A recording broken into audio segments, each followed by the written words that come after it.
앞으로 신축하는 아파트에 태양광 패널 설치 등의 의무화가 시행되면서 아파트 분양가 상승이 우려되고 있습니다. 개정 기준은 6월 30일 이후 사업계획 승인 신청분부터 적용됩니다.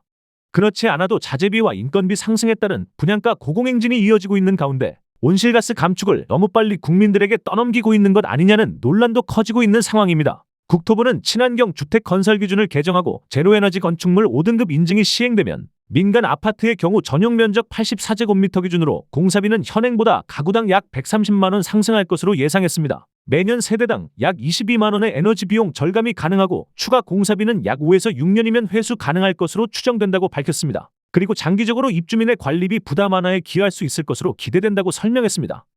하지만 건설사들과 업계 관계자들은 이보다 실제 추가 공사비가 늘어날 것으로 우려하고 있습니다.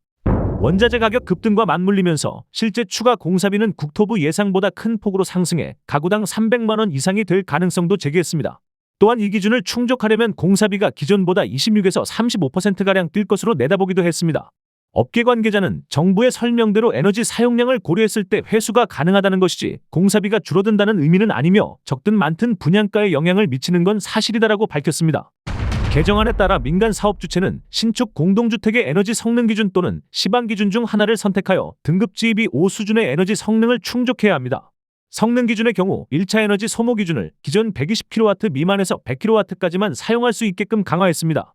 국토부는 성능 기준에 대해 에너지 절감 효과나 기능적인 성능만 정해두고 그 방법은 자유롭게 선택할 수 있는 방식이라고 설명하고 있지만 공동주택에서 태양광 외에는 충족할 만한 대체 에너지가 없는 상태이므로 태양광밖에는 할 수 없는 상황이라는 것입니다. 시방 기준에 대해서는 창의 단열재 등급과 강제문의 기밀 성능 등급은 각각 2등급에서 1등급으로 상향되었습니다. 단위면적당 조명 밀도도 8W 이하에서 6W로 줄어들었습니다. 또한 신재생에너지 설계 점수는 25점에서 50점으로 강화되며 환기용 전열 교환기 설치도 의무화됩니다.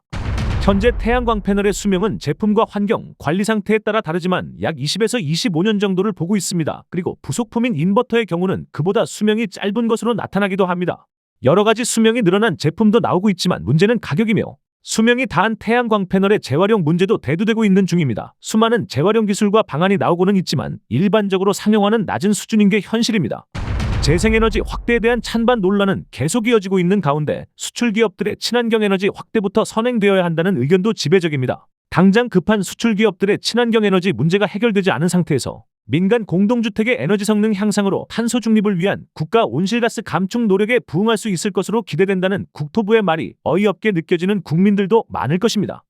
국가적인 온실가스 감축에 반대하는 사람은 단 한 명도 없을 것입니다. 하지만 효율이 상대적으로 떨어지는 친환경 재생에너지 사용 확대에는 반대하는 사람들이 많다는 것이 중론입니다.